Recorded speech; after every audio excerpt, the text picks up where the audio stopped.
Num país onde a política e a justiça estão entrelaçadas em um jogo de interesses e poder, Venâncio Mondlane emerge como uma figura central, disposta a desafiar o sistema.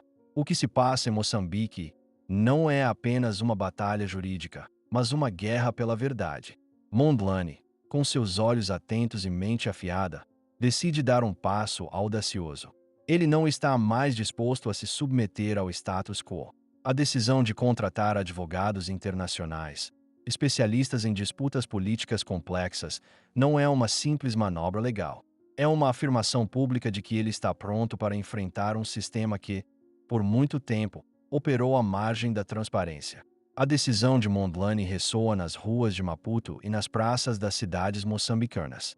A primeira reação é de surpresa, em muitos casos, de desconcerto.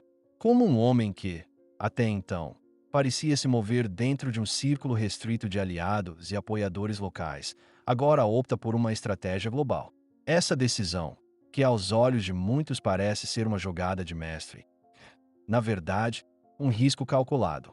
Venâncio sabe que a sua luta não é apenas interna, é internacional. O mundo observa, não apenas Moçambique, mas também os países lusófonos, onde alianças políticas podem ser formadas e pressões externas podem ser aplicadas.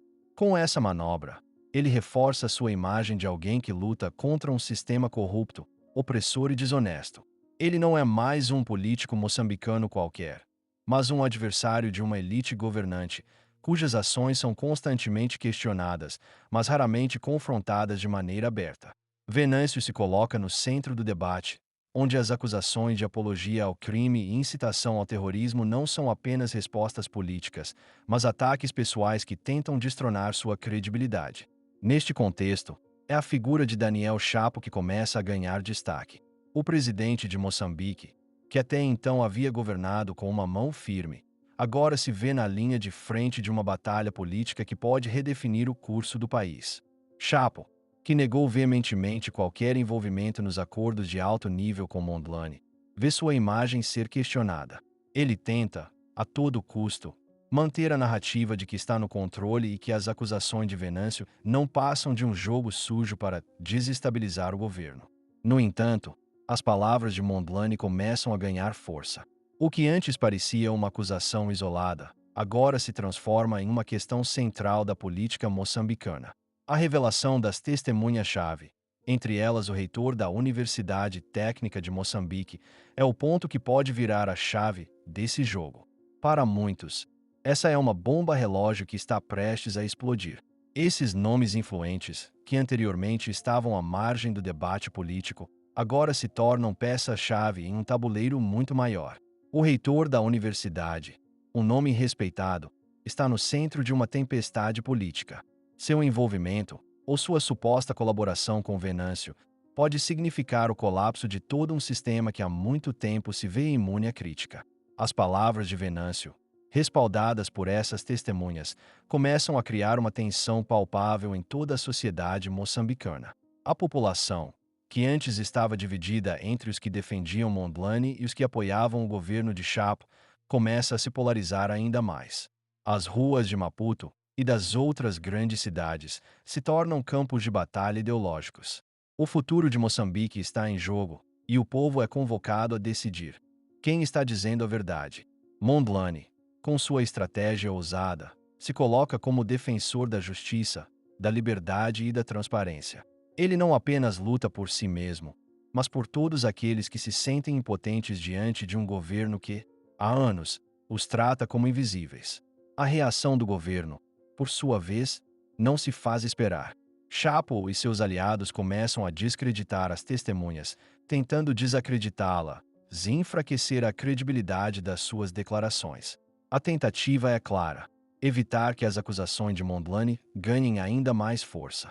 Mas a verdade começa a emergir nas entrelinhas, e o governo se vê cada vez mais acuado. As forças políticas que apoiam Chapo se tornam mais agressivas, tentando criar um cerco em torno de Mondlane, de modo a minar sua base de apoio popular.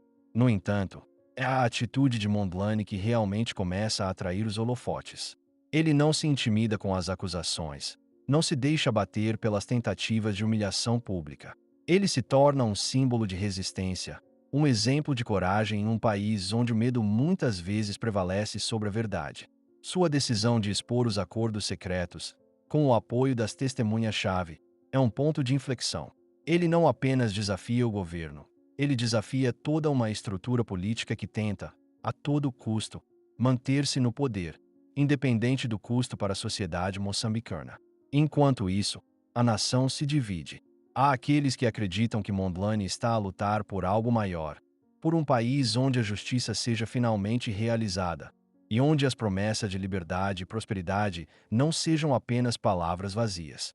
Mas também existem aqueles que o veem como uma ameaça à estabilidade do país, alguém que está disposto a arriscar tudo para alcançar o poder. Em meio a tudo isso, a tensão cresce. As ruas de Moçambique se tornam palco de manifestações, de apoios e de protestos. A pressão sobre Mondlane aumenta, mas sua postura firme e sua rede de apoio internacional tornam a sua defesa ainda mais sólida. Ele sabe que sua luta é mais do que pessoal. É uma luta pelo futuro de Moçambique, um futuro que, ele acredita, só será alcançado se o país finalmente se libertar das amarras da corrupção e da impunidade. O impacto da movimentação de Venâncio Mondlane não se limita às fronteiras de Moçambique. A sua decisão de contratar advogados internacionais desperta reações não só no país, mas também em várias partes do mundo. O passo de Mondlane, que inicialmente parecia ser um movimento tático, agora ganha uma nova dimensão.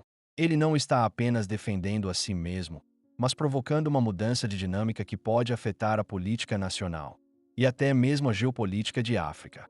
Se, por um lado, seus seguidores o veem como um herói que se dispõe a desafiar as forças corruptas do sistema, por outro, seus inimigos percebem essa movimentação como uma ameaça direta ao poder que eles controlam.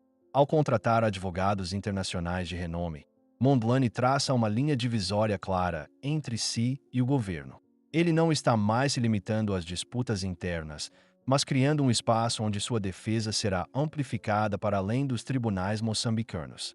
Os advogados escolhidos por Mondlane não são apenas especialistas em questões jurídicas, mas também políticos experientes, acostumados a lidar com casos de grandes repercussões internacionais.